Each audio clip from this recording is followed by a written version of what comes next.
21st. Yeah?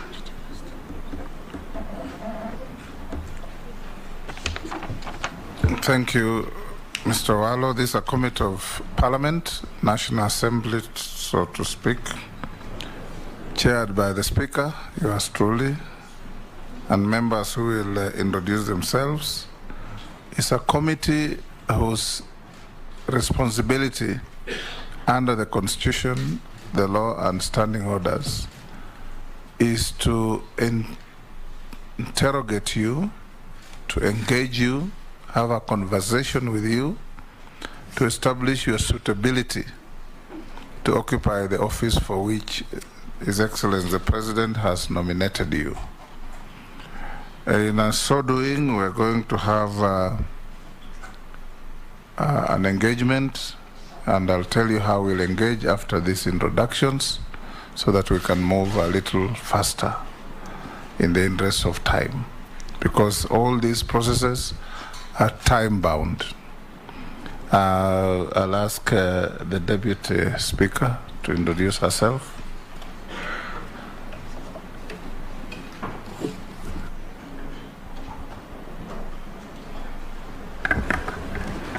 My name is Gladys Boss, member for Uasin Gishu County and Deputy Speaker of the National Assembly. Karibu. My name is Opio Wandai, MP Ugunja. My name is Owen Baya, MP Kilifi North. I'm Robert Mbui, MP Kadhiani. Rehab Mukami, County MP Nyeri. I'm Ferdinand Kevin Wanyonyi, Member of Parliament Kwanza, Trans Nzoia County. George Gitonga Murugara, MP Tharaka, Tharaka Nithi County. Honorable Mishimboko, MP Likoni. Nelson Rapkoech, MP Belgood. Caleb Amisi, MP Sabut. Didoraso, MP Saku. Abdishuri, MP Balambala. Emase Mary, MP Teso South. Stephen Mule, MP Matungulu. Gikaria David, Nakuru Town East. Naisula Lesuda, MP Samburu West. We also have the Secretariat led by the Clerk of the House.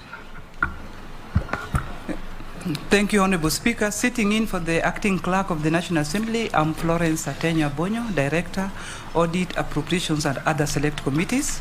Accompanying me is Mr. Michael Karuru to the left, who is the Deputy Director, Legal Services, and behind him is a team of officers in the Committee Secretariat. Good. Mr. Owalo, once again, welcome. We'll have an engagement here right after. We will have 90 minutes within which to engage you. Within that period, members will ask you questions through the chair. You will avail answers through the chair. Clear, precise, concise answers on the questions asked. Avoid any altercations with any member. Avoid raising your temper if even if you are stressed to do so. We want to have a civil engagement. Thank you, Chair.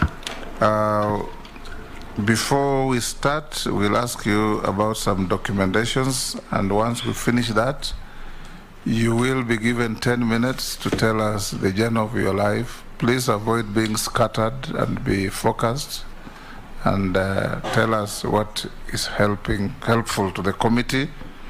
We're inquiring in your suitability to hold the office as a Cabinet Secretary for Information, Communication, and the digital economy. So we are unlikely to ask you to tell us how many fish there are in Lake Victoria. And don't volunteer that. I stand guided, Chair. Yes. Once we give you time to tell us your journey through life for 10 minutes, then we'll open the floor. So once we go through the documentation, I'll give you just 10 minutes. If you take less, the better. To tell us who is Eliud Owalo. Where were you born? Where do you come from? How have you walked through your life and how did you end up where you are sitting? Simple things, but important things that will determine what your future holds. I'll ask you for some documentation. Number one, do you have the tax compliance certificate? Yes, Chair, I do. You forwarded most of them already? Yes, I did, but I've come with copies of the same. The Office of the Clerk will want to compare the originals that you have with what you send to them so that they can be satisfied with the authenticity. You have your clearance with the Higher Education Loans Board? Yes, Chair. Do you have your clearance with Ethics and Anti-Corruption Commission? Yes, please. Do you have clearance from DCI, yes, commonly please. called the Certificate of Good Conduct? Yes, please. Have you ever been charged and convicted of an offense in a court of law? No.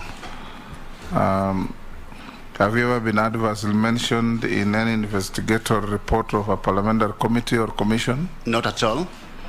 Are you a dual citizen of Kenya and any other sovereign? Just Kenyan. Yes, Kenyan. You have your identity card? Yes, please. You'll present the original to the clerk. At a personal level, what is your financial net worth? 645 million, Chairman. 645 million. How is it made up? Well, my Nairobi house has got a value of 120 million shillings. Upcountry, my residential house upcountry, Mr. Chairman, is worth 70 million. I own land upcountry worth 200 million. 4 cars worth about 15 million. A hotel facility, not fully complete, but 80 million as at now. Though based on the bill of quantities on completion, it's worth 293 billion. I've ventured heavily into commercial tree planting. And as at now, I estimate that the value proposition of that is 160 million, Chairman. This comes to a sum total of 645 million. Excellent. Now I'll give you your 10 minutes to tell us the journey of your life. Thank you very much, Chairman. I'm happy to be here. My name is Eliud Okechowalo. I was born on 27th February, the year 1967, in Asembo. Asembo is in Rarieda district of Siaya County. I went to the local Oboch Primary School before proceeding to Maseno National School for my O-levels, and then subsequently to St. Mary's School Yala for my A-levels. I then joined Kenyatta University, Mr. Chairman, to pursue my Bachelor of Arts degree in Economics and Business Studies, which I successfully completed, graduating with a second-class honors degree in Economics and Business Studies, Mr. Chairman. I also hold a master's, an MBA degree from the University of Nairobi with a specialization in human resource management. As we speak, I'm at the tail end of my PhD program at the University of Nairobi, pursuing a PhD in strategic management. I'm done with the coursework. I'm now progressing to the level of the thesis, Mr. Chairman. Professionally, based on my 22 years of experience in consultancy within the HR regime, I'm a fellow of the Institute of Human Resource Management, Mr. Chairman. My professional background is, I'm an economist by profession, a human resource management expert, and I'm also a strategy expert. So I've been practicing since the year 2001 as an economist, management consultant, and strategy expert, Mr. Chairman. My areas of core competency or specialization, Mr. Chairman, are micro and macroeconomic analysis, strategic planning, organizational restructuring, job evaluation, and management of strategic change, over and above facilitation of various management development programs in the areas such as leadership, performance management, management of change, and so on and so forth, Mr. Chairman. I've been practicing as the managing consultant of Eliud and Associates since inception on 6 February 2001. Specifically, Mr. Chairman, with respect to strategic planning, which is my main forte, I've had the honor and privilege of going through an extensive existential experience of having been the consultant for development of most of the strategic plans in this country in the public sector. With respect to ministerial strategic plans, in the year 2008, I was the consultant for development of the strategic plan for Ministry of Justice, which was voted the best strategic plan at that point in time among the ministerial strategic plans, Mr. Chairman. Among ministries, I've had the honor of being the consultant for strategic plan for Ministry of Lands, Ministry of Environment, Ministry of Labor twice, Ministry of Heritage, Ministry of Cooperative Development, Ministry of Provincial Administration, and Interior and Provincial Administration, Mr. Chairman.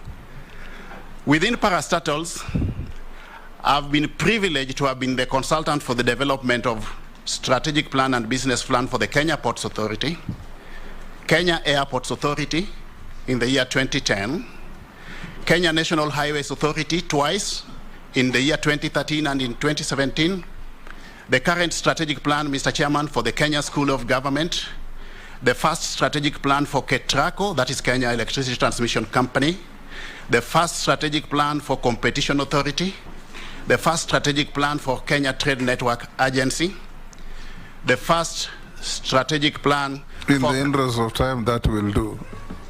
Go on to other areas. Okay, so one thing I want to mention with respect to my professional experience is that in the course of development of these strategic plans, Mr. Chairman, and just for purposes of record, there are over 50 which have developed in the recent past in the public sector. I've also had the opportunity of aligning these strategic plans to relevant policy documents. Because organizations don't operate in a vacuum, Mr. Chairman, but do so within a framework of macro level and even regional and international level policy framework, I've had the existential experience of developing and aligning these strategic plans, not just locally to the Kenya Vision 2030 and its successive medium-term plans, but also regionally to the East Africa Community Vision 2050, the Africa Union's Agenda 2063, and globally to the United Nations Sustainable Development Goals. So from a policy perspective, Mr. Chairman, based on the mandate that I'm expected to execute if this committee certifies my nomination, and of course by extension the full House of Parliament, I stand in good stead from a policy perspective to execute that mandate, Mr. Chairman. I also want to mention that specifically with respect to strategic planning, I've had the honor and privilege of having been the consultant for development of the strategic plan for Competition Authority of Kenya, Mr. Chairman. Why am I mentioning this? I'm mentioning this because I'm expected to execute a CS mandate in an industry which has got few players. This industry, Mr. Chairman, needs to be guided by prudent competition laws, and in this respect, the wealth of experience I gained while developing the strategic plan for the Competition Authority will stand me in good stead as I provide leadership in an industry which is largely characterized by monopolistic, duopolistic, oligopolistic, and perhaps monopolistic tendencies, Mr. Chairman. I'm talking about an industry, Mr. Chairman, with few players, either 1, 2, 3, or with few players but differentiated products. That's what I've said in short. Also, Mr. Chairman, I've been the consultant for development of strategic plan for Kentrade, and this prepares me adequately to discern how to use e-commerce in the conduct of business, which is also integral in the ICT sector. That has prepared me adequately. Also, have been the consultant about 10 years ago for development of strategic plan for the Africa Telecommunications Research Institute, that is AFRALTI. This is a training institution for that industry, and I've gotten a wealth of experience in discerning the operational environment within which telecommunications sector operates, Mr. Chairman. Apart from that, Mr. Chairman, I've had existential experience of serving as a council member of the Kenya School of Government, and my experience in that space also prepares me adequately to understand the operations of the public sector. So, in short, Mr. Chairman, the wealth of existential experience spanning over 22 years which I've gained in the public sector prepares me adequately to understand, comprehend the operational environment within the public sector operates, the policy frameworks that guide or govern that sector, and emerging issues in the operational environment that we need to align to moving forward, Mr. Chairman. Within the political space, Mr. Chairman, may I also mention, for purposes of clarity, that I've had the opportunity to serve in the year 2012-2013 as the head of the CORD Presidential Campaign Secretariat, Mr. Chairman, and also Chief Campaign Manager to the then CORD Presidential candidate. Subsequent to that, I've also had a stint within the ANC party, where I also served as a close ally and strategic advisor to the party leader then of the ANC party, Honorable Musalia Mudavadi, and also ran for a parliamentary seat during the elections, by-elections in Kibra in the year 2019. Subsequent to that, Mr. Chairman, I've been a part and parcel of the Kenya Kwanza presidential campaign, being a member of the Presidential Campaign Steering Council, being a member of the Economic Advisory Team, which came up with the bottom-up model and also developed the plan, the economic, the campaign manifesto, popularly known as the plan, and subsequently also developed the 48 economic charters on the basis of which we made commitments to the people by way of what we are going to do with respect to service delivery once we come into government. I've also served as Deputy Secretary General of the UDA party, responsible for policy and strategy, Mr. Chairman, but I've since then resigned, vacated that position effective 11th of October 2022. So moving forward, what I'm saying in a nutshell, Mr. Chairman, is that I'm fully prepared for this position and I'm ready to execute this mandate if I'm cleared by this committee. Thank you, Eliud. We'll now invite members to ask you any questions or to make any statement towards your nomination, and I'll start with the Deputy Speaker.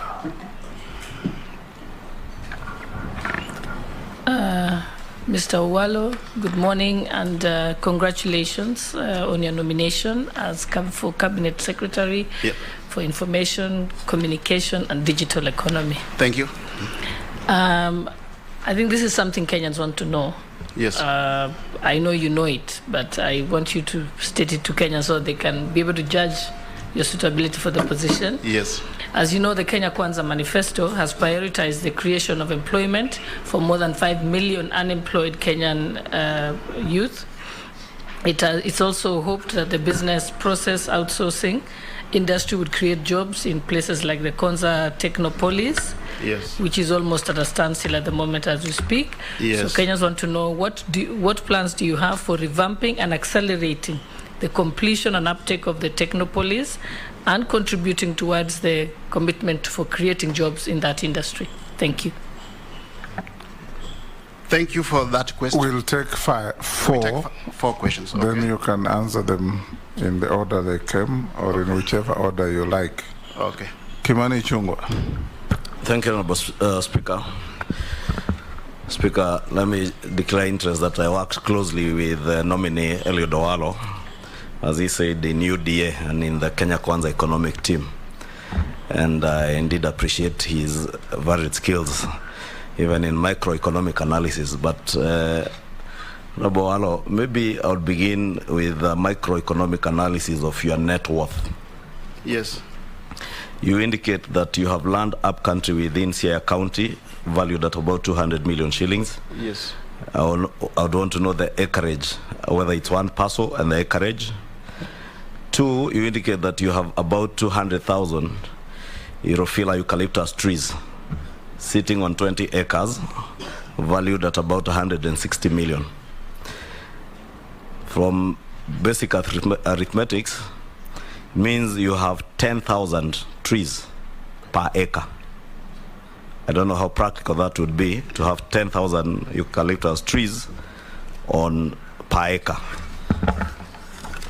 That's on your net worth, and is a quick microeconomic analysis now that you have very good expertise in that area.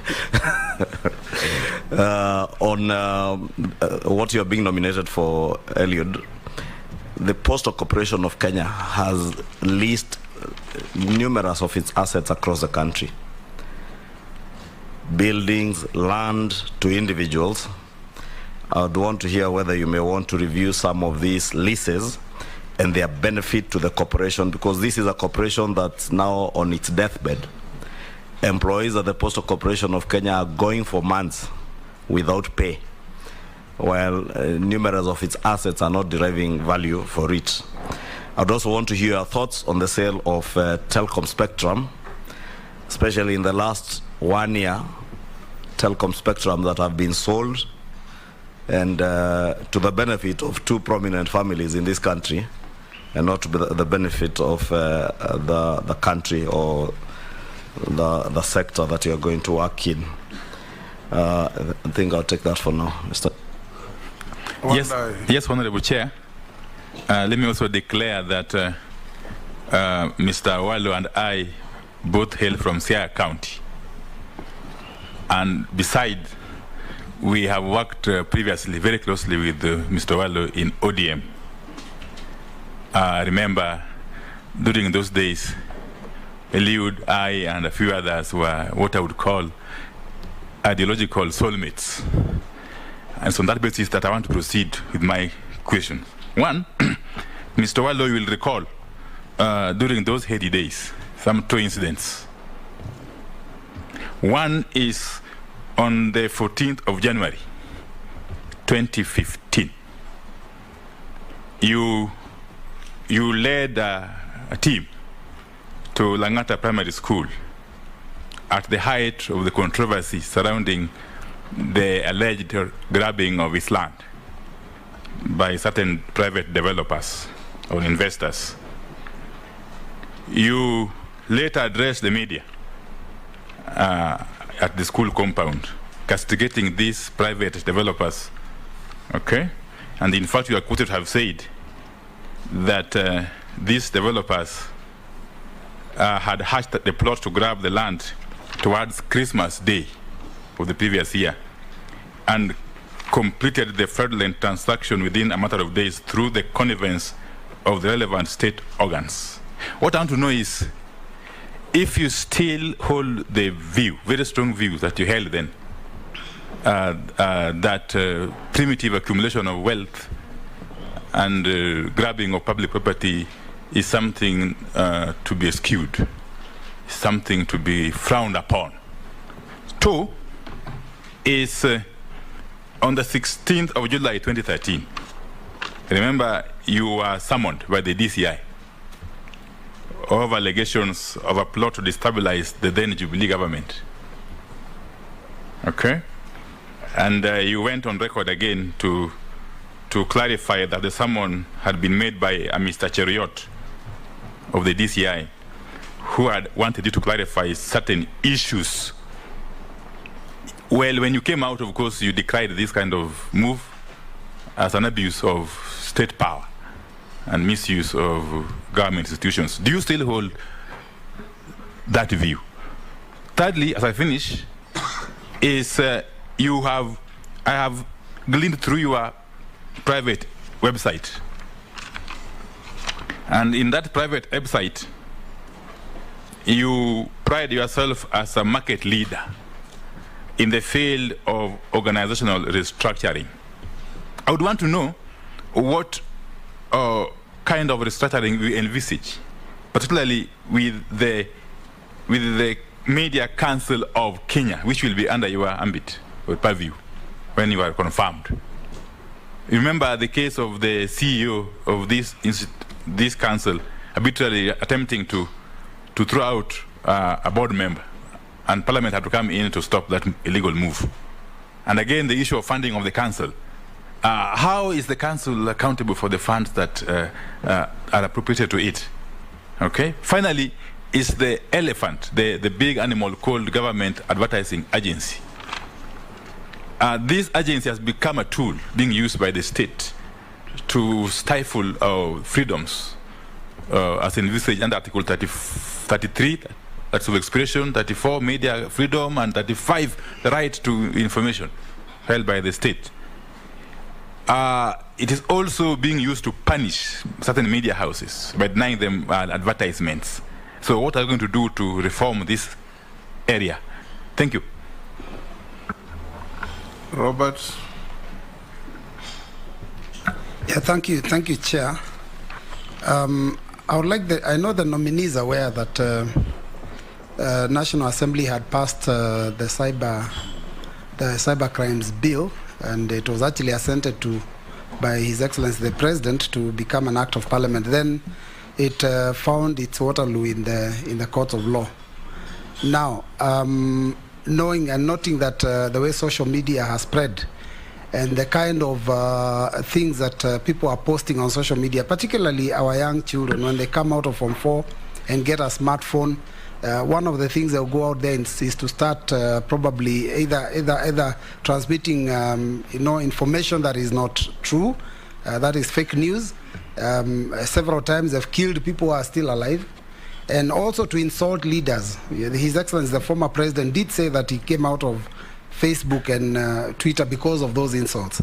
Kenya has been, I think, ranked one of the worst cyber bullies. And for your information, Canada is a list in cyberbullying. The only bully, I think, in Canada was a Kenyan who has since left. Now, I wanted to know, what will you do to ensure that this situation is sorted out and is controlled? And of course, finally, I would like to know whether Kenya Kwanza still maintains that they will provide free internet everywhere. Thank you. Eliud, you can now answer those four. Okay. Thank you, Chairman. Those questions have brought to the fore very pertinent issues which I want to respond to. On the issue of jobs, Mr. Chairman, we would, as a matter of priority, leverage on ICT to create jobs. One of the fundamental areas that we will target, of course, is agriculture. Through optimal deployment of ICT, Mr. Chairman, we are able to add value to the processes along the value chain so that we enhance efficiency and effectiveness within the production processes in the agricultural sector to create jobs, Mr. Chairman. Two, with respect to digitization of government services, which is going to be also a key result area for me in this sector, we envisage to create a critical mass of digital jobs with a view to effectively bringing into the job market current unemployed youth who are actually qualified but lack opportunities, Mr. Chairman. Three, we want, as opposed to just formal jobs, we want to ensure that we encourage and facilitate the culture of entrepreneurship, Mr. Chairman, through effective deployment of ICT, more so with respect to the digital jobs that we want to create, and the massive ICT literacy program that the industry envisages to be undertaken under this ministry, Mr. Chairman. We will equip not just students in high schools with the relevant ICT skills, but we will also ensure that correspondingly the teaching fraternity are well equipped with the relevant IT skills so that we have got a critical mass of young people getting out into the job market with skills that can facilitate entrepreneurship in this sector as opposed to opting for white-collar jobs, so that people are self-employed, Mr. Chairman. In the same vein, through adequate innovation and creativity, Mr. Chairman, we can leverage on the potential of Konza to, one, facilitate production of cheap equipment, devices, which will be a means of creating jobs, ICT devices, which will be a means of creating jobs along the manufacturing value chain, on one hand. But two, also, we can leverage on the potential of CONSA to facilitate development of ICT software, which also along the value chains will create a critical mass of jobs, Mr. Chairman. So, granted, CONSA is currently punching below its weight. We can do much better, but it is on the right trajectory, Mr. Chairman. And if we put into place appropriate measures and means of revamping the operations of CONSA, including but not limited to enhancing its status by anchoring its operations on the mandate provided through an act of parliament, we can actually enable CONSA to operate at optimal capacity levels, Mr. Chairman. The second question was in relation to the net worth, more so with respect to the commercial trees, which I plant. My proposition, Mr. Chairman, was that I am able to attach a value of 160 million shillings to these trees. And the Honorable Member for Kikuyu, Honorable Chungwa, has indicated that this will amount to 10,000 trees per acre, Mr. Chairman. I stand guided on this, but I believe that what I gave is actually a rough estimate of what the value proposition is based on valuation reports which I've gotten, Mr. Chairman. But I can counter-check that. With respect to the Postal Corporation of Kenya, the issue of the properties that the Postal Corporation owns, I do believe, and I'm a strong advocate of organizations. Chair, maybe the nominee indicated you have a valuation. Come again? You have a valuation, or is that? Not a valuation report, but estimates, which have been given, yes, yeah. I don't have the valuation report here. Okay. Yeah, but I can get it. But the land is in where, in Sia? It's Sia, yes, Sia County. Acreage?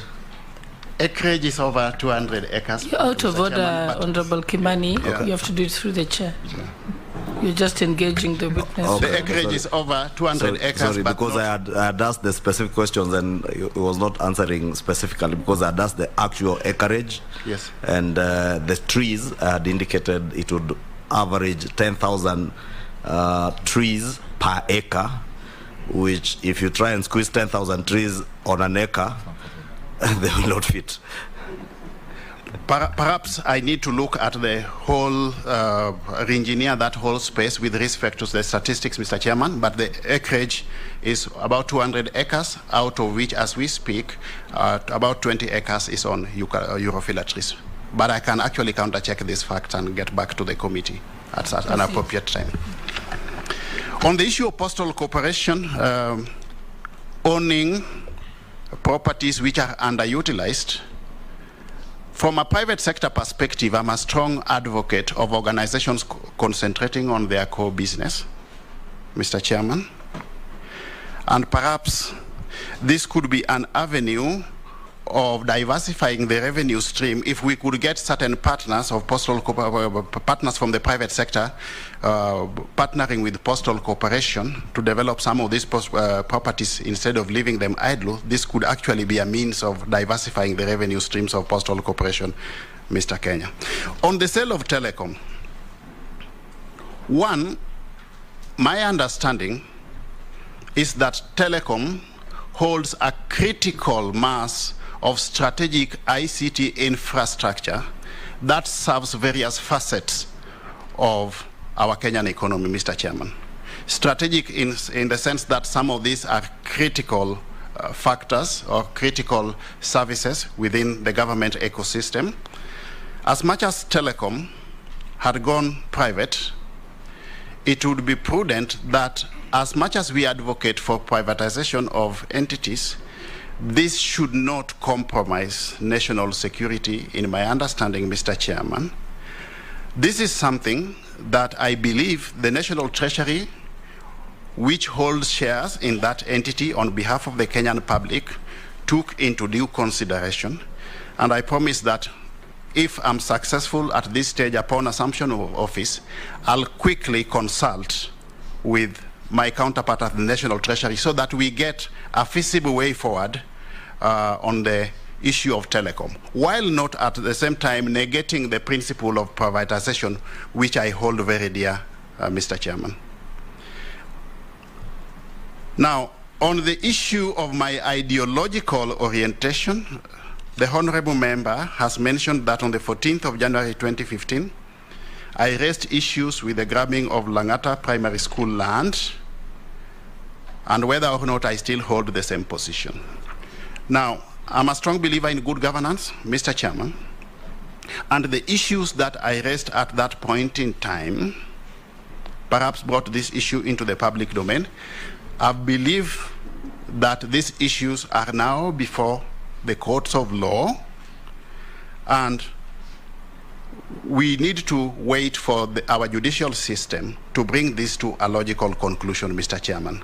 Now, as much as we need to hold dear the principles of good governance, I, in the same vein, believe that we need to allow independent institutions, Mr. Chairman, to execute their mandate without any undue influence from any sector in government. And if institutions are independent, let us not have any other arm of government interfering in the independent institutions, the operations of those independent institutions. So I believe that the institutions which are charged with this responsibility will execute their mandate with respect to this case to a logical conclusion. And at that point in time, we will stand guided accordingly, Mr. Chairman. There's also the issue of I having been summoned to the CID headquarters on 16th of July 2013 on alleged matters of having some intentions to destabilize the then Jubilee government. Mr. Chairman, it is indeed true that those summons were issued one morning. I got those summons. I organized myself quickly and reported to the CID headquarters. But when I got there, I came to realize that the CID acted on some claims or allegations by some anonymous complainant. And at that point in time, the CID had not ascertained the veracity or otherwise of those allegations. I was indeed asked to write a statement, but I declined as a matter of principle because I felt that it was incumbent upon the CID to undertake its investigations. And once they had conclusively undertaken their investigations and come up with a technically feasible position, they were at that point then in time duty-bound to support me. But I was not going to help the CID in undertaking its investigations, Mr. Chairman. The irony is, Mr. Chairman, that at the same time when I was summoned, I also simultaneously applied for a certificate of good conduct from the same CID, Mr. Chairman, which came back in the affirmative. The CID did indicate that they would summon me if they had got something substantive that they wanted me to respond to. To date, about 10 years down the line, they have never called me back. The matter ended there, and that's how the case. Those are the facts of the case, Mr. Chairman. On the issue of organizational restructuring, what do I envisage to do with respect to the Media Council? I'm a strong advocate of self-regulation of industries and sectors. I believe that we have got adequate capacity within the media fraternity to self-regulate itself. The role of the ministry would be limited to provision of a policy framework that facilitates an enabling environment to facilitate that, Mr. Chairman. I would rather the media fraternity regulates itself while we create that enabling environment. But if I'm successful and I assume office, I'll of course initiate constant, regular consultations with stakeholders in that industry so that we discern emerging issues from time to time that perhaps as a ministry we will then have to respond to or align our operations to. Just to look at what is emerging based on those consultations, and then we will deal with it. The issue of government advertising agency. and whether or not it is curtailing the freedoms of the media. Now, I believe the intention of the government, or introducing the government in advertising agency to regulate or to administer advertisement of public sector entities, more so the ministries, was well-intentioned.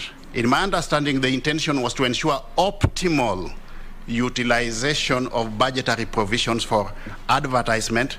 This, again, is an issue we can look at, and depending on whatever feedback we get from the stakeholders, I believe in a participatory approach to leadership, Mr. Chairman, then we can re-engineer everything in that space at that point in time, based on matters arising therefrom or incidental thereto, Mr. Chairman.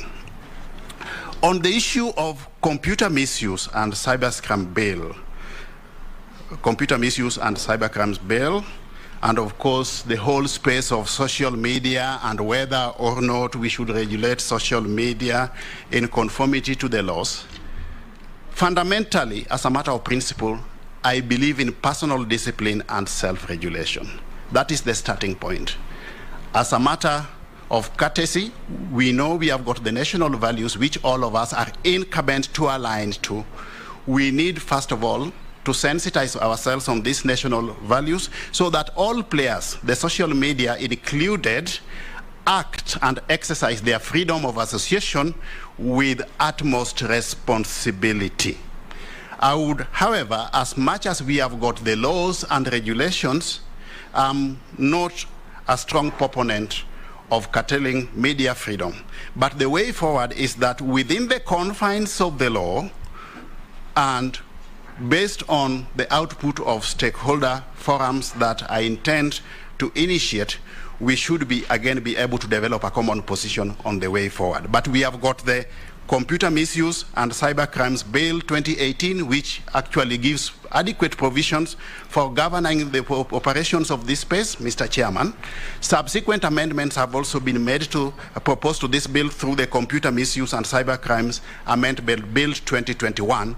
So I believe from a legal, regulatory, and proper policy perspective, we have got all that we require to ensure that this space is adequately regulated, but fundamentally without curtailing the freedoms of expression as espoused in the dictates of our constitutional dispensation, Mr. Chairman.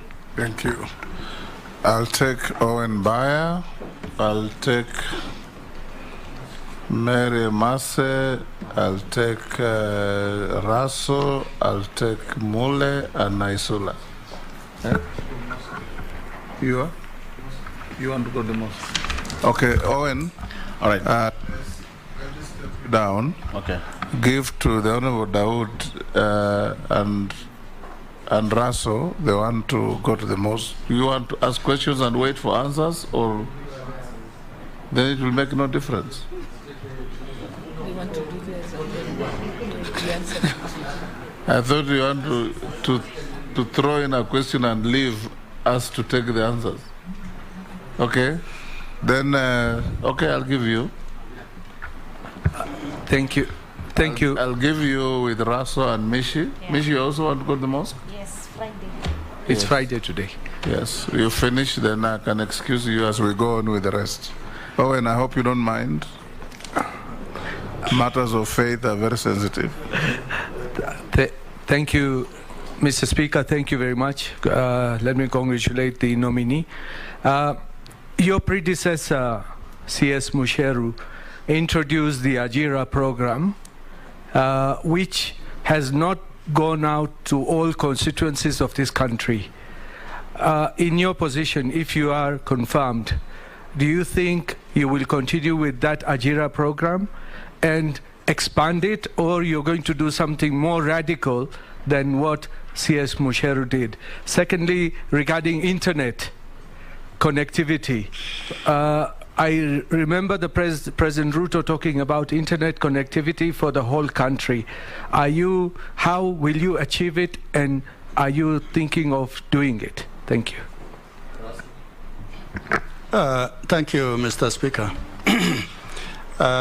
Mr. Owalo, You have been doing some work for government and quasi-government institutions, Yes. particularly in the area of strategic plans, balanced scorecard, job evaluation. But within the same form, you have said that there's no conflict of interest. What are you likely to do? Because in case the House approves your nomination, you'll be sitting at an elevated position to actually influence jobs to be given to your company. How would you avoid that? The other thing is about KBC. KBC is the depository of the history of this country. And it is the mother institution that has given birth to all other media houses. What is it that you are likely to do that it does not just become an archive, but also a leading media house, like what we see the BBC has happened to the BBC over a century? Thank you, Chair. Ms. Bogo. Yeah, thank you, Honorable Chair. Honorable Chair, as per Kenya Kwanza Manifesto, they have said that they are going to reduce the cost of making phone calls and internet and also allow Kenyans, and especially the youth, to access online platform so that they can access job opportunities for entertainment, for businesses and other use. I don't know how viable is it going to happen, because the last regime, where His Excellency was the Deputy President, you promised to give laptop to all the students in our schools, but it never materialized. I don't know how different are you going to do it right now to ensure that this one is achieved. The other one is on e-learning as a remedy to ensure that we reduce the cost of education.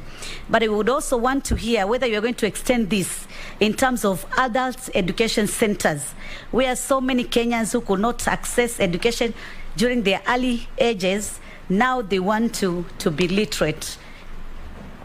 Thank you, Honorable Speaker. Eliud, you can quickly answer those short, precise questions.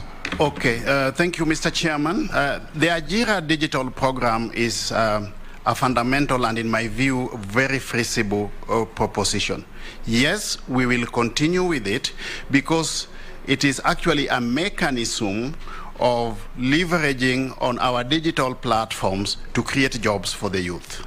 If we enhance the ICT infrastructure in place, Mr. Chairman, we should be able to have this Ajira digital program rolled to all parts of the country. And with the intended rollout of 100,000 kilometers of fiber optic cable, we should be able to facilitate access to the Ajira digital program in all parts of the country. With respect to internet connectivity, yes, we will enhance this. How do we do this, Mr. Chairman? One, the starting point again is the ICT infrastructure. Ensure that through the digital superhighway, we have got reliable and stable and extensive ICT infrastructure all over the country. And then once we have done that, we come in to see ways and means of lowering the cost of internet so that we have got access to internet all over the country, Mr. Chairman. Mr. Chairman, ceteris paribus, the cost of internet, like any other product in the market, is a function of the inputs that go into the productive processes.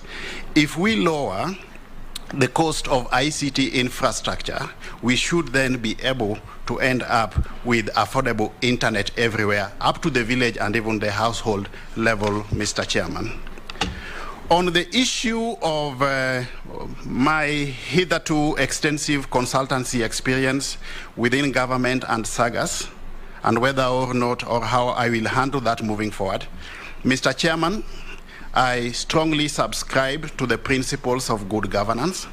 I understand the fact that if I assume office as CS, I cannot continue undertaking consultancy for government. As we speak, I've already given firm instructions to my lawyers to evaluate this position and see how fast, upon assumption of office, if I'm cleared, I can then vacate the consultancy space for governments, Mr. Chairman, and this is something that I promise to do. There will be absolutely no conflict of interest on my part with respect to consultancy assignments, more so with respect to specifically the execution of these assignments by the firm where I've been the managing consultant, Eliud and Associates. With respect to KBC, I fully and exclusively agree with the honorable member that something needs to be done about KBC. Mr. Chairman, it is ironical that KBC, with its strong brand and wide network of infrastructure, is today punching below its weight in the marketplace. This will be one of my key areas of intervention if I come into office as CS for this ministry, Mr. Chairman. So what do I intend to do? One, I intend to revitalize the operations of KBC, first of all, by rebranding it. I don't quite understand the reason that informed, first of all, the change of name from the Voice of Kenya to the Kenya Broadcasting Corporation, Mr. Chairman. You know, there are certain very simple, basic things you can do and just change, turn over an organization. Just by changing the name of KBC to and reverting it back, for example, I'm just giving a hypothetical example, to its hitherto Voice of Kenya. That stands KBC in good stead to be seen as a market leader in that sector. Simple things, you just rebrand it. Two, we can strengthen or leverage on ICT to re-engineer the content of KBC so that it gets effective positioning in the market.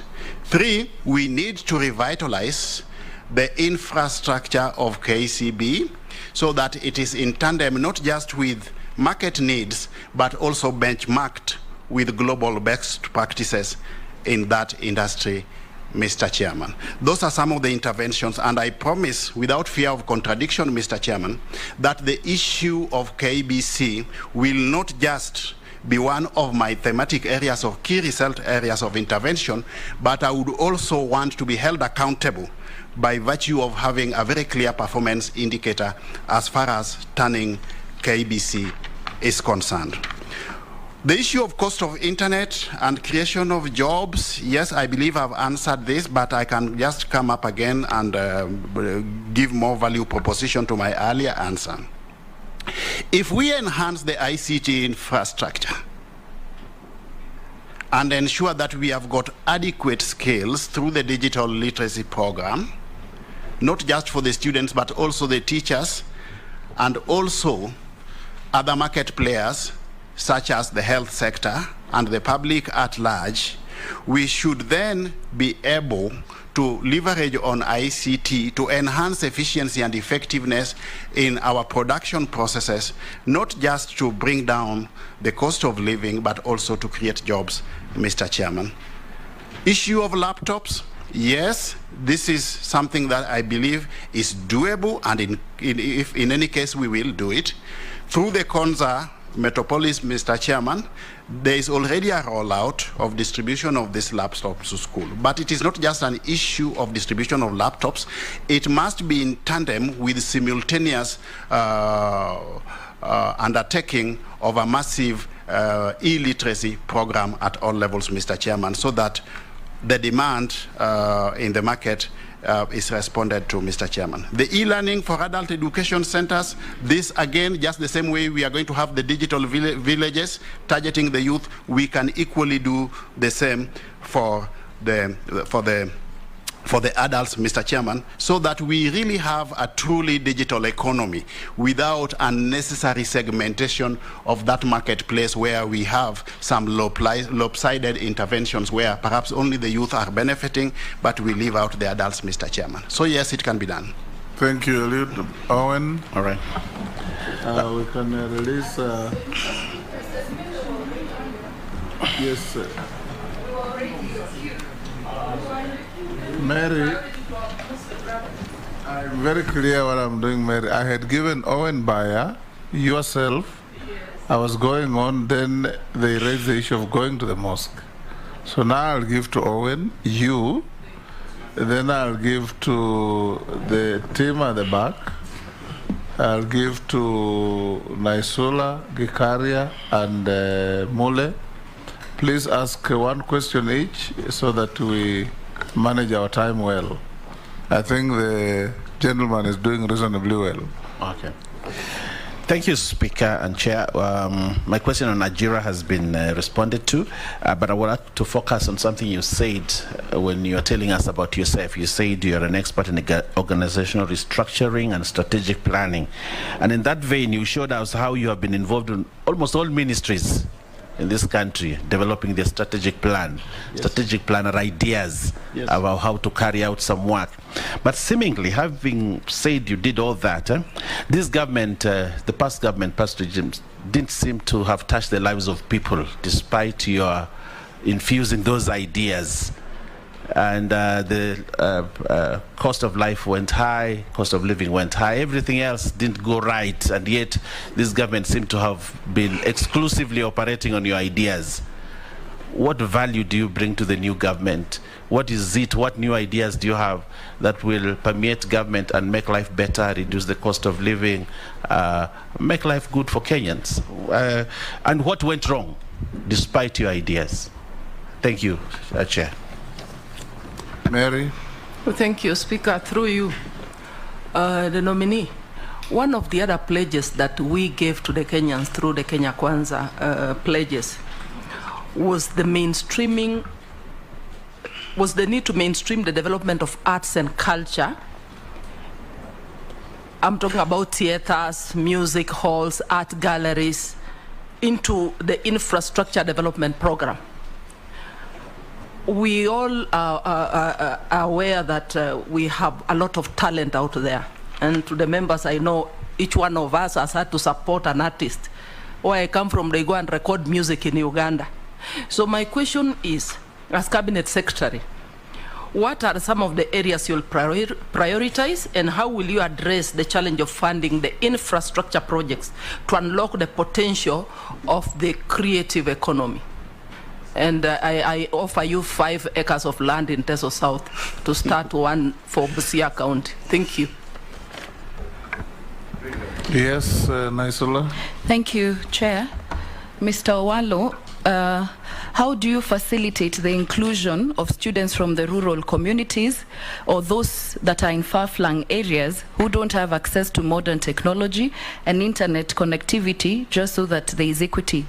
And Mr. Chair, if you'll just allow me to add this, that having worked at KBC, I don't think that rebranding is the main problem. It has been rebranded and rebranded and rebranded before.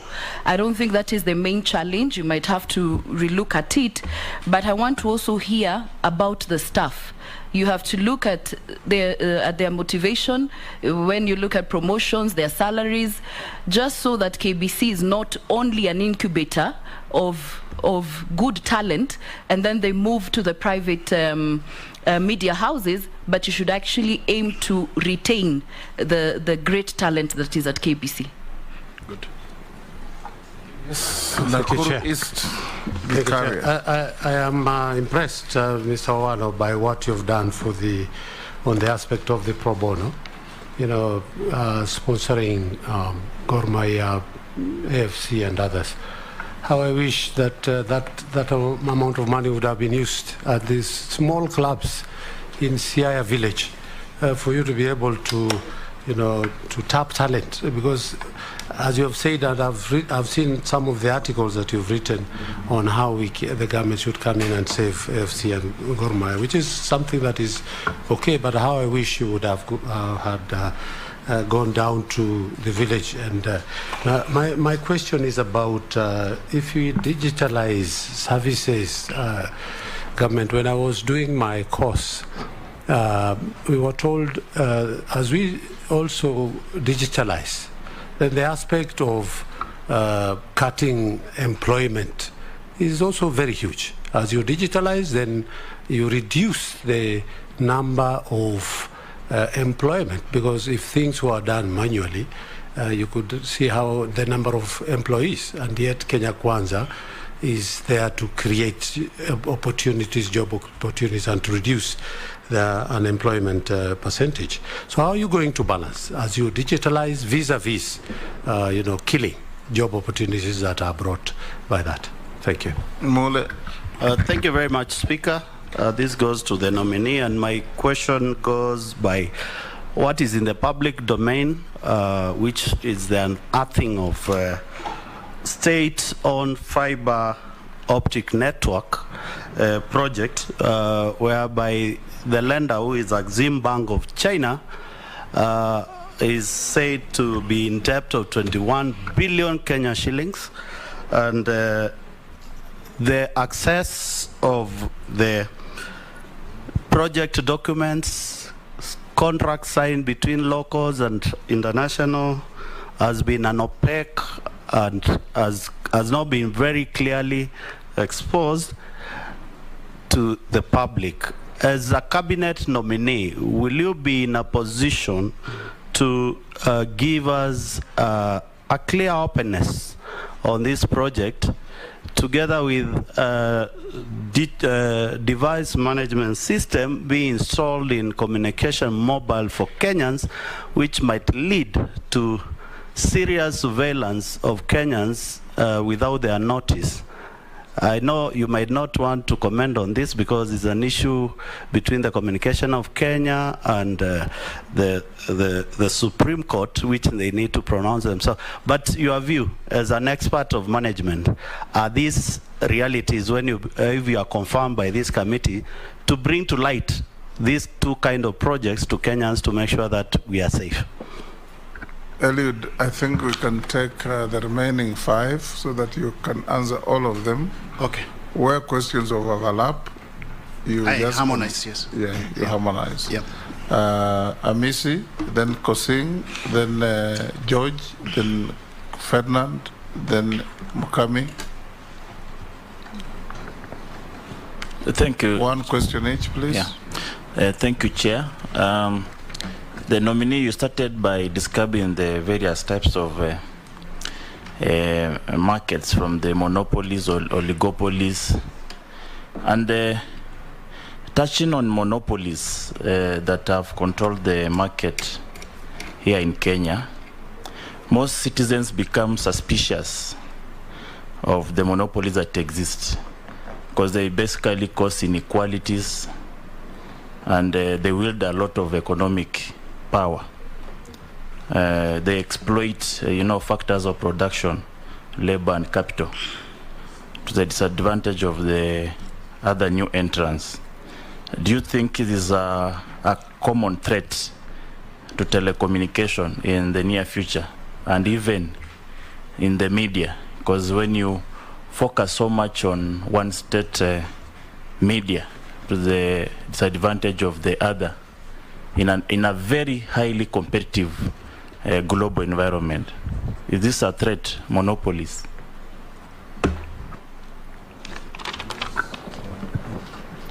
Yeah, thank you, Chair. Nominee, my name is Honorable Kosing David, MP for Poko South. I didn't say my name earlier. Mr. Chair, the nominee is coming at a very critical time. Should this House, through this committee, approves him? And there's been a bit of some controversy back and forth, particularly on the marginal areas of this country, which of course is known as arid and semi-arid areas or counties, which then is about 70–80% of the country in terms of network, Honorable Chair, for purpose of communication, security, and so on. And what's the controversy? The controversy is that, for example, Safaricom don't want to do network or build masts there for people to access network. Why?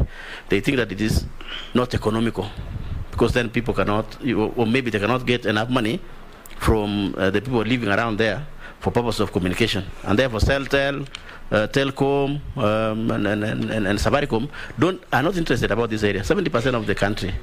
Now, Honorable Owalo, should you be, what will you consider? Because there's this fund called Universal Service Fund, which was established by the people of Kenya because of that, so that this fund can be able to build networks in those areas so that Kenyans can access network. But nothing much has been done.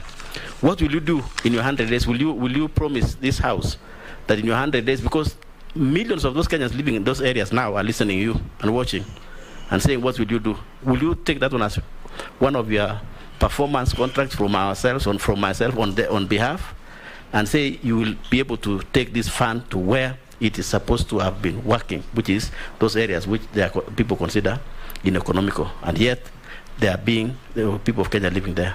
I thank you, Chair. George. Thank you, Chair. Thank you, Chair. Nominee, we represent rural constituencies, and a while back we were encouraged through CDF to construct ICT hub centers. Not many were constructed because I think there were reservations, because people felt the ministry may not be able to carry this through. But in your own estimation, and upon being confirmed if that is going to happen, do you undertake to us, even to Parliament, that if these ICT hubs are constructed, you will quickly move in, equip them, and our youths are able to access ICT through those hubs for purposes of employment, research, and whatever else we have to do through those hubs?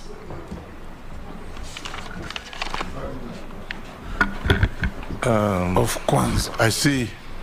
My name is Ferdinand Wanyonyi of Kwanza constituency. I've seen some bit of realignment of the parastatals in the government, to the extent that even some departments are realigned wrongly. I know of a case where I've been discussing with my colleagues here as well. You find that irrigation department, which is basically in agriculture, was moved to, I know irrigation is water, but what you irrigate crops, is moved to blue economy. I don't know by name or whatever, the arrangement of that. And if you are being a consultant, I see you're very vast in this, and there is a respect for that reason. Again, we have had a case where government bought shares from Telecom. Yeah. Now I think it's, so to say, is now state-owned. Telecom is state-owned. I don't know for what reason this has happened. And now you find now Telecom is not doing the same thing. We used to use it for postal or for land, moving the communication by land. Now it's no longer there. I'd rather get matatu, put whatever I have to take to my country, the up country, instead of using the post office. What's your view on this? Am I right or you're right to have done this arrangement, which I think, in my view, is actually taking us backward? Or is it for individual gains? Thank you. Thank you. Mukami, the last in this batch. Thank you, our nominee. I'm impressed you've done your homework. What will you do to safeguard talent and intellectual property for the youth who will be the drivers of the digital economy? And I would also like to know what you think about the split of Safaricom to M-Pesa and Voice. Thank you. You can quickly answer those, Eliud. Okay, first of all, from Honorable Massey, the issue of mainstreaming the development of arts and culture, the creative economy. One, what we need to do, first of all, is to tackle this issue by understanding the functional domains which fall within this sector. We have got music, we have got design, we have got theater, just to mention, but and even arts and crafts. Now, this is an economy, Mr. Chairman, that envisages to exploit the potential of hitherto untapped capabilities amongst our youth. How do we do this? First of all, there is need for appropriate legal and regulatory framework in this industry. we have got the Copyright Act. This needs to be strengthened, yeah, so that the intellectual properties of these young people is not taken advantage of by middlemen or based on dysfunctionalities in the marketplace. Two, we need to empower these people through provision of adequate access to capital. How do we do this? If I'm confirmed and I take over office, I need to initiate the Kenya Film Bill and liaise with the House so that it becomes an act that will facilitate the establishment of a film fund, Mr. Chairman, that can facilitate access to cheap credit, provision of widely accessible credit, but also being disbursed at optimal rates of interest, way below the prevailing market or bank rates, Mr. Chairman. Chairman, is he coming back? Chair? Yes. Is he coming back to my question, or does he I missed your question. Oh yes, Honorable Owen Bayer, the issue of restructuring, yeah. Oh yes, I've developed many strategic plans, but then there's a disconnect between the number of strategic plans I've developed and what has been witnessed by way of results. Now, let me clarify, Mr. Chairman, that strategy has got three facets. There's the component of strategy formulation, there's the facet of strategy implementation, there's the facet of strategy monitoring, evaluation, and reporting. All these facets of strategy, Mr. Chairman, are anchored on what critical success factor, which is leadership. We don't have a shortage of strategic plans in this country. Historically, since independence, we have always developed good strategic plans. But we have been having a leadership deficit. What do I mean by a leadership deficit? Anytime you come up with a major change program, you must have a transformational leadership that can facilitate effective implementation of those change programs, while at the same time ensuring that you have got an elaborate risk mitigation framework, Mr. Chairman. We have had good plans, but the will to implement some of these plans has been a challenge, based on leadership at the top echelons, Mr. Chairman. I'm happy, Mr. Chairman, that today, under the Kenya Kwanza government, we have got a leadership that is transformational, a leadership that is a change agent, a leadership that is ready and willing to venture into hitherto unfamiliar territories for the benefit of the Kenyan people. And I believe that in the next phase of our strategic planning cycle, where we are going to develop the 2023-2022 strategic plans for ministries and the implementing agencies, we will not just come up with strategic plans that will not be implemented, Mr. Chairman. So that then will facilitate successful implementation of the strategic plans. Sure. So the answer is leadership deficit has been a problem. The issue of mainstreaming of arts, that one I've answered. The issue of whether students will have access to technology, I believe in the principles of equity, impartiality, and equitability, Mr. Chairman.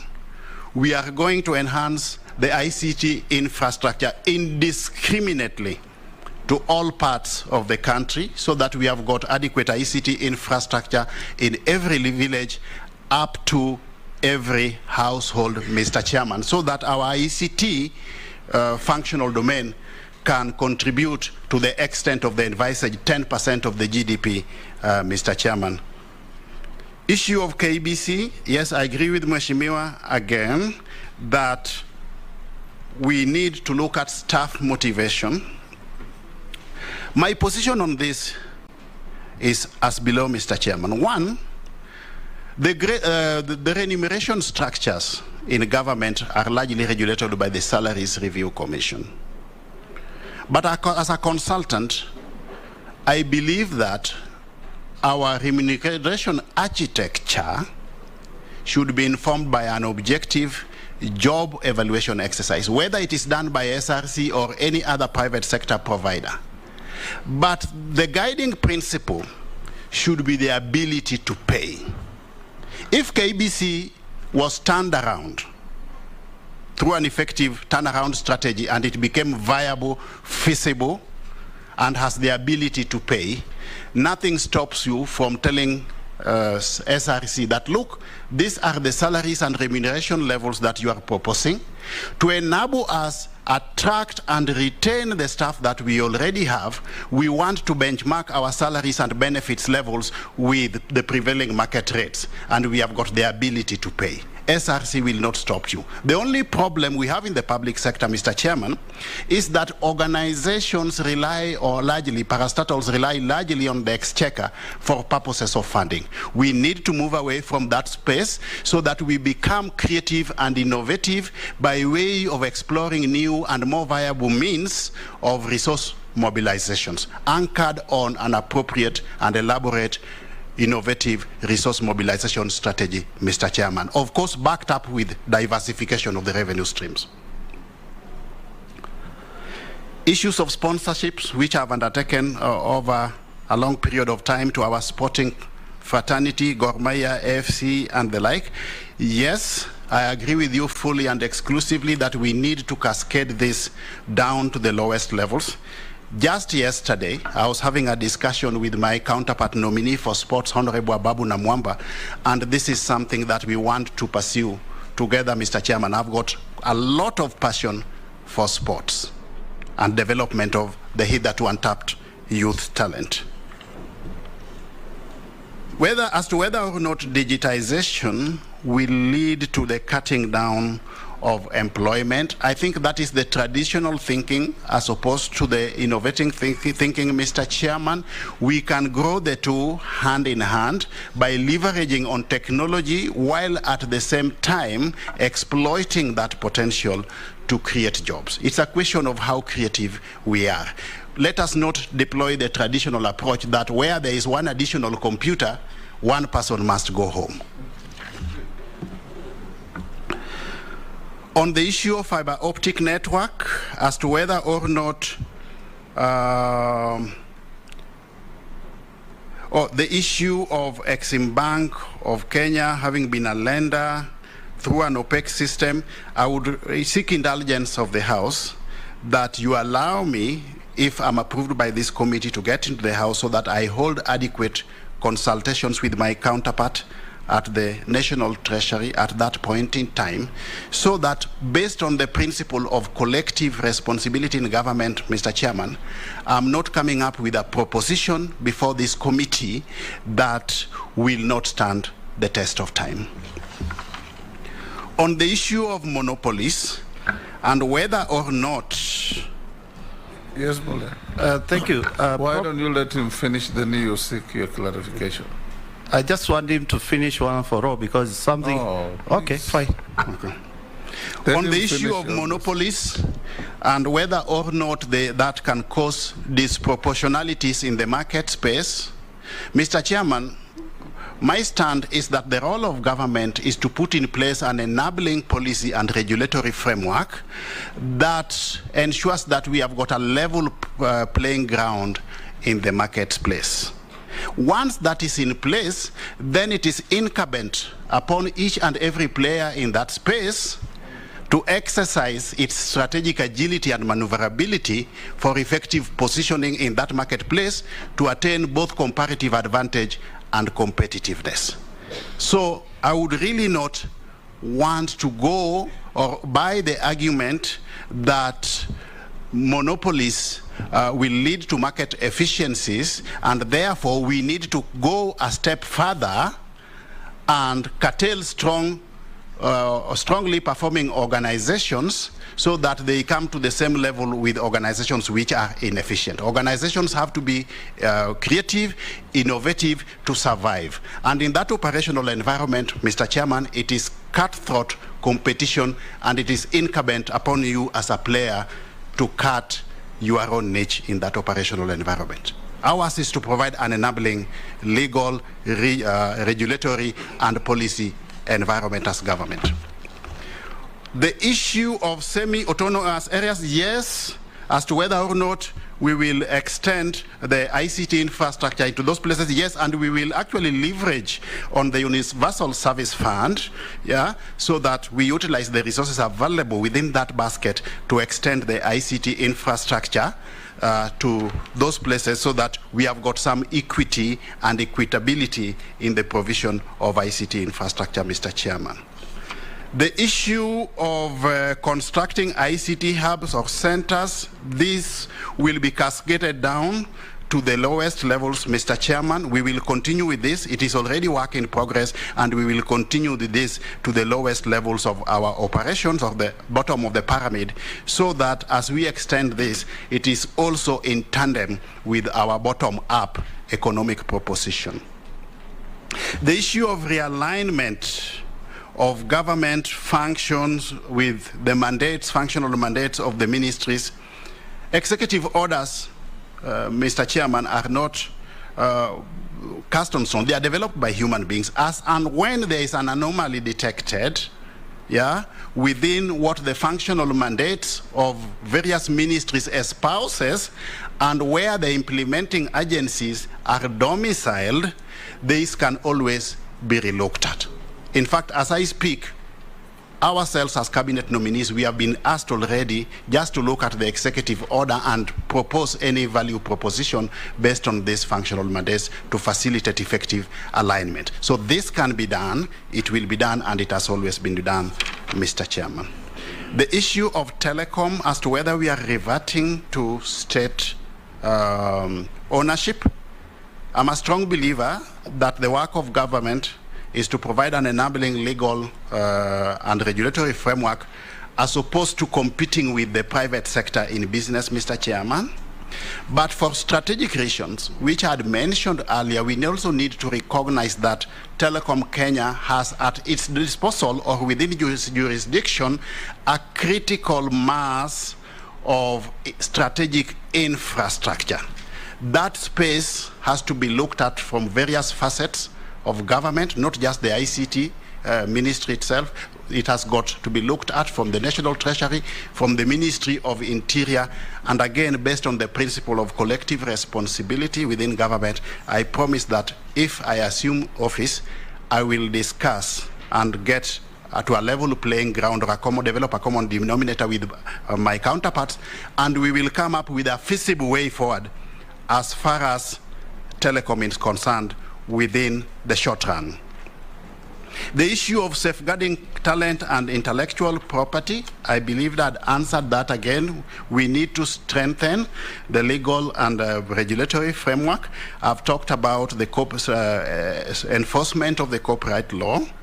I've also talked about the issue of just ensuring that we eliminate duplicity of effort between the Kenya Film Corporation and the Kenya Film Classification Board.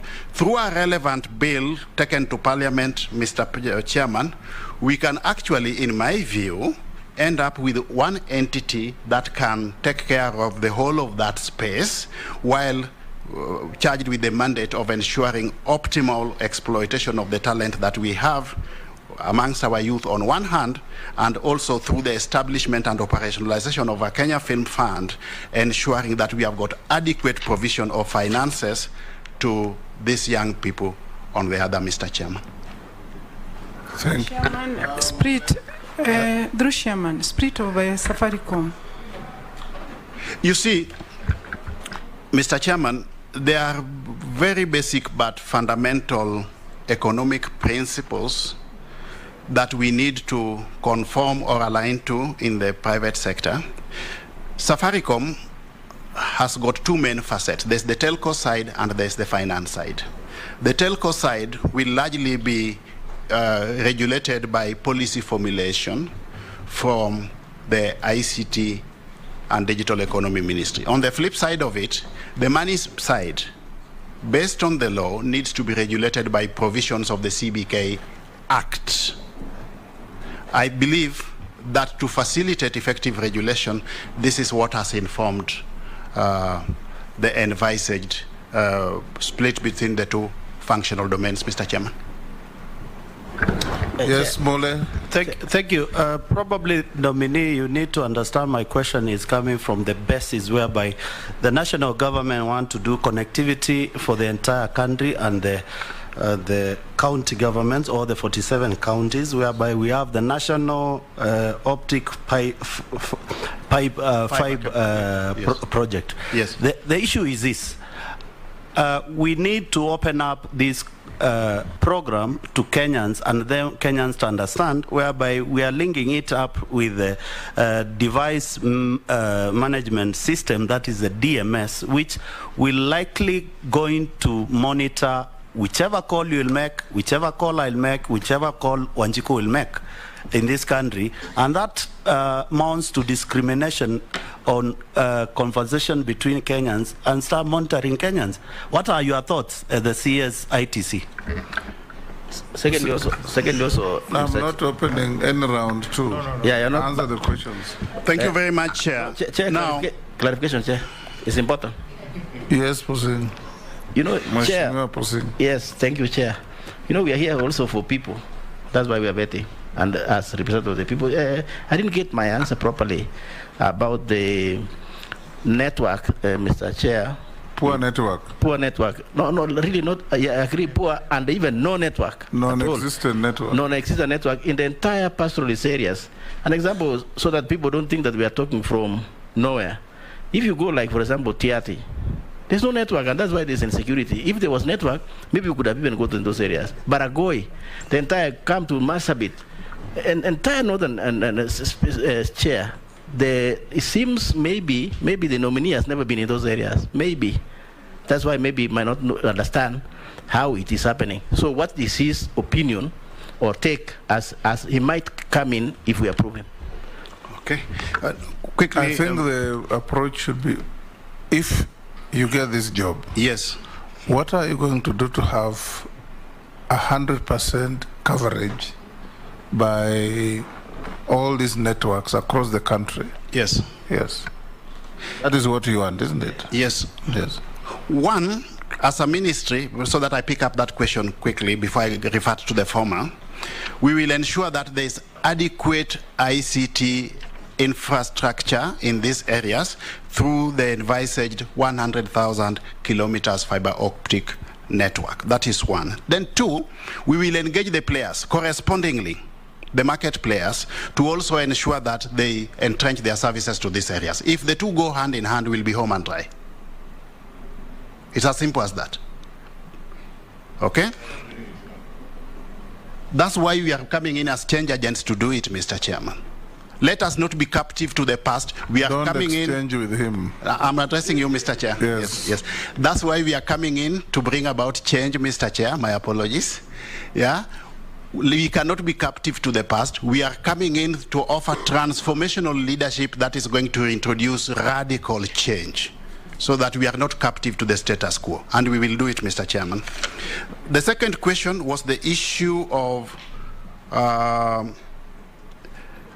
data security, Mr.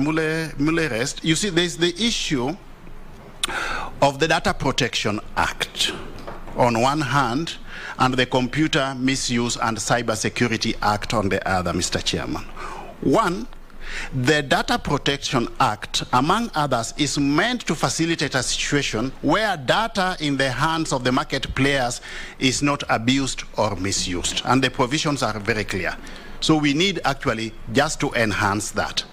And if there are any issues or emerging issues that need to be addressed, again, I've said from the onset that we will adapt a participatory approach and engage all stakeholders so that their views can be integrated into this process. We also need to understand, Mr. Chairman, that the rate of change of legislation or legislative reforms or policy and regulatory reforms is slower than the rate of innovation. So if innovation is ahead of legislation or policy or regulatory framework, then we will definitely introduce changes or propose changes to the existing policy, legal and regulatory frameworks so that it responds to the needs of the market. I believe I've answered. Untitled Owalo, tell us in 3 minutes what you wish this committee to do for you. One, Mr. Chairman, in my concluding remarks, my proposition is that I've got a vision for this sector. My vision is an empowered and digitized Kenyan society. To realize this vision, I believe working together with the team that we have within the ministry and the sector at large, including the implementing agencies, we should be able to facilitate economic transformation of Kenya while leveraging on ICT for purposes of competitiveness and sustainable development. I believe that I'm coming into this sector, Mr. Chairman, to offer transformational leadership, to introduce change, and to realize this, I'll ensure that we have got appropriate planning framework within the ministry and the implementing agencies. I'll ensure that we have got structures that are effectively aligned to the strategy at all levels to facilitate implementations of the plans that we will have. I'll ensure we have got comprehensive performance management framework that will facilitate implementation of these strategic plans, while at the same time also having a comprehensive monitoring and evaluation and reporting framework. This will be anchored on my ability to facilitate provision of transformational leadership that facilitates change within the sector, Mr. Chairman. At the tail end of my tenure, on behalf of government and the industry at large, I would wish that my performance be evaluated on the basis of facilitation of universal access to internet everywhere at affordable rates. I would also wish, which I hereby commit, that my performance should be evaluated on the basis of digitization of government processes to facilitate not just a paperless government, but also to leverage on that technology to create jobs on one hand, while on the flip side of it, also capitalizing on the efficiency and effectiveness that will be facilitated by ICT to reduce the cost of living. I also wish that my performance, Mr. Chairman, as I conclude, will be evaluated on the basis of rejuvenation of the Kenya News Agency, revitalization of the Kenya Broadcasting Corporation, and revitalization of the Postal Corporation of Kenya in response to the needs of the market, while at the same time benchmarking with global best practices. The will is there, Mr. Chairman. The capabilities, skills, and experience is there. And I can only promise that given the opportunity, Mr. Chairman, we will deliver on this mandate. We are equal to the task, and we will not let Kenyans down. Thank you very much, Mr. Chairman. That's my humble submission. Thank you, Mr. Eliud Owalo. That was an interactive session that has been quite interesting. We want to wish you well and allow you to leave to your other duties. Sergeant, you can show the Honorable Eliud Owalo huyo akiwa ndio anamaliziwa kupigwa msasa na kamati ya uteuzi inayoongozwa na mwenyekiti wa kamati hiyo ama spika wa bunge la kitaifa Mheshimiwa Moses Wetangula. Eliud Owalo ndiye wa pili kufika mbele ya kamati hii siku hii ya leo ya Ijumaa, akiwa ni waziri mteule katika Wizara ya Mawasiliano na teknolojia ya kiuchumi, akiwa anazongwa hapo na mseto wa maswali